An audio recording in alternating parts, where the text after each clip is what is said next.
Hola, muy buenos días y bienvenidos al proyecto de Ipichipatzala de español.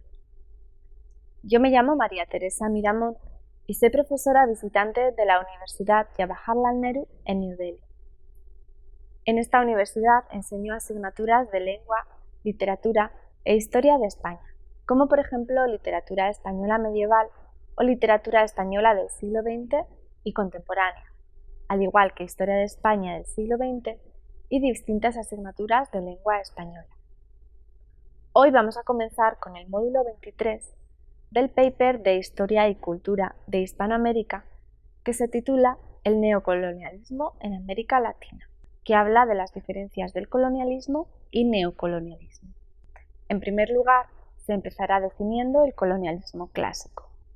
Se entiende como colonialismo a aquel fenómeno mediante el cual muchas potencias internacionales han ejercido dominio territorial, político, económico o cultural, o todos los tipos de dominio juntos, sobre un territorio más débil o empobrecido. La colonia no es un territorio libre, sino independiente. No puede tomar sus propias decisiones políticas o económicas y tiene que cargar con el peso del dominio cultural e ideológico de quien se considera más poderoso.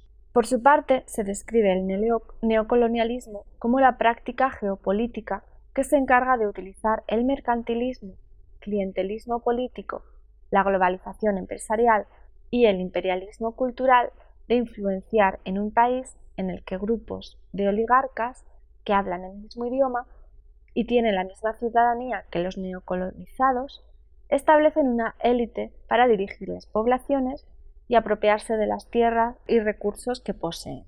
Con esto vamos a pasar al siguiente punto del módulo, que habla sobre las causas del neocolonialismo en la actualidad. Las causas por las que el neocolonialismo se produce todavía a día de hoy son bastante diversas y dependientes, en ocasiones, de los países en concreto en los que esto sucede. Podríamos concluir que las causas principales del neocolonialismo actualmente son dos: el sistema capitalista en el que vivimos y las viejas estructuras económicas presentes en los países que fueron colonizados, de la forma clásica en su época. Su naturaleza como sistema hace que las personas que se encuentren en la cima del mismo necesiten constantemente realizar inversiones, comercializar y aumentar sus redes de poder e influencia. Esto produce una curiosa paradoja, ya que cuanto más se requieren los productos del país neocolonizador, más control tiene este país sobre el neocolonizado. Al sistema le conviene y fomenta que esta rueda siempre esté en marcha y siga girando, y lo hace mediante la creación de leyes internacionales que fomenten el flujo de poder y que favorezca a los países más ricos, a las llamadas potencias económicas que se reúnen en el G8. Hablamos de ello porque en estos países su economía, cuando todavía eran una colonia, se sustentaba principalmente de exportar a Europa ciertos productos muy concretos. Existía, por ejemplo, un llamado pacto colonial en Latinoamérica, por ejemplo, que obligaba a estos países únicamente a comerciar con el país que les controlaba, fomentando de esta forma el monopolio completo y absoluto. Y es en este punto donde el neocolonialismo se aprovecha utilizando estas tendencias para seguir generando dominación económica y enriquecimiento propio. Y ahora vamos a pasar a hablar del neocolonialismo en América Latina. El neocolonialismo en América Latina es la nueva fase que sucedió durante la segunda mitad del siglo XIX. Gran Bretaña, Francia, España y Estados Unidos extendieron sus intereses económicos y muchas veces políticos en América Latina. Los intereses europeos chocarían pronto con los norteamericanos, quienes bajo el lema de América para los americanos, debido al presidente Monroe, intentarían salvaguardar el continente de la influencia económica europea, como se vería pronto, en su propio provecho. Con el triunfo liberal en los años 1850-1880, llega también el triunfo del librecambismo. El ideario liberal promoverá una libre circulación del capital. A partir de 1880, la búsqueda de nuevos mercados y materias primas convertirá a América Latina en un foco de atracción del neocolonialismo europeo y del imperialismo norteamericano. Las economías de muchos países latinoamericanos en el último tercio del siglo XIX se orientaron a la exportación de estos productos agrícolas, recibiendo el nombre de economías agroexportadoras. Existió un consenso entre España y las élites criollas que permitió el desarrollo del Estado colonial y el enriquecimiento de ambas partes.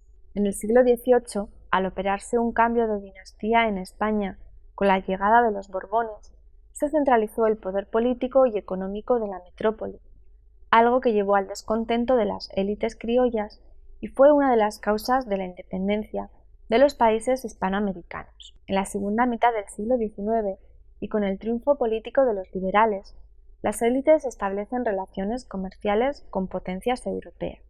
La estratificación social, combinada con la importación de ideologías de clase, ocasionó la formación de federaciones y sindicatos de trabajadores, especialmente en los países del Cono Sur, como Argentina, Uruguay y Chile, o en México. La modernización de las economías latinoamericanas en el último tercio del siglo XIX se hizo en función de la exportación y no repercutió en grandes cambios estructurales de las economías nacionales.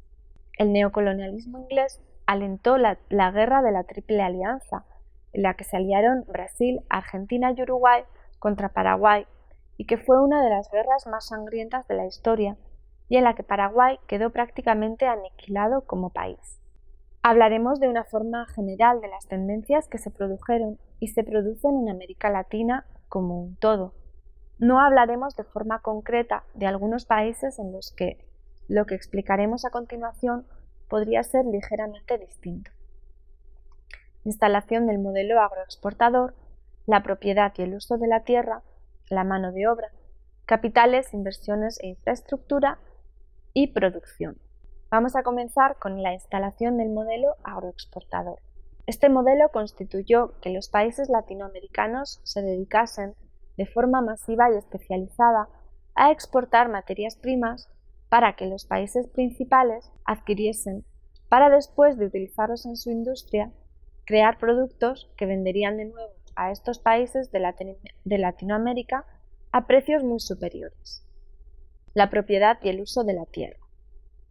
Gran parte de los territorios pertenecían a tribus indígenas y eran espacios naturales sin construir o pequeñas aldeas mal comunicadas y poco eficientes desde un punto de vista industrial para la producción masiva. Por lo tanto, el neocolonialismo se encontraba aquí con un gran problema. La solución que se buscaron desde las élites, que pretendían enriquecerse a costa de la población de clase media-baja, fue simplemente invadir y conquistar territorios. Pasamos al punto 3, que es la mano de obra. Por un lado tenemos el caso de América del Sur, principalmente Brasil, Argentina y Uruguay, en los que debido a la falta de población disponible a causa de las guerras anteriores, se produjeron movimientos masivos de inmigración procedente de Europa. Por otra parte, tenemos el caso de América Central y de México, principalmente en los que sí existía candidatos autóctonos para trabajar tanto de forma practicante esclava como asalariados, titulado Capitales, Inversiones e Infraestructuras. El caso de los capitales externos es probablemente el que más ató a posteriori a los países latinoamericanos a los europeos. Los países occidentales veían la oportunidad de invertir en esta nueva industria que nacía en suelo americano.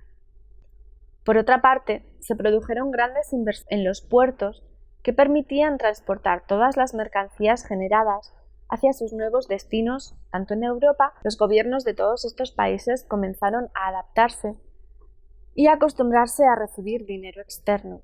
Y este dinero lo que produjo fue que se generase una deuda con unos intereses completamente desorbitados que lo que producía es que nunca se acabasen de pagar. Y pasamos a la producción. Por situación geográfica y producto exportado, podríamos hablar de que en países como por ejemplo Argentina se centraron en trabajar principalmente la tierra y la agricultura, gracias también a su clima más cálido. Por otra parte, países como Brasil o los pertenecientes al Mar Caribe enfocaban la producción a materias más como el café o el tabaco, tan buscadas por los países europeos. Por último, países como México, Perú o Chile exportaban más minerales y metales, como el cobre o el estaño, que son las consecuencias. Esto conlleva una problemática muy severa, ya que estos países no gozan de libertad económica ni tampoco de capacidad de crecimiento de forma independiente. Siempre requieren de las potencias para realizar expansiones e inversiones, explotación y eliminación de los territorios naturales. Latinoamérica abarca una serie de países con grandes zonas verdes. La selva amazónica, sin ir más lejos, está siendo deforestada con una velocidad alarmante para beneficio de las élites europeas que poco les parece importar, siempre y cuando generen y obtengan beneficios. Esto repercute en la población indígena, que es expulsada de su hogar, además de repercutir en el clima, creando zonas áridas y yermas donde antes había vida. C. Devaluación de su economía. Al exportar únicamente pocos productos y requerir de muchos que vienen de otros países, su economía se presenta cada vez más endeble. Necesitan gastar más de lo que ingresan y la independencia económica desaparece. Bueno, con estas 3 consecuencias vamos a dar por finalizado el módulo sobre el neocolonialismo en América Latina. Muchas gracias por escucharnos.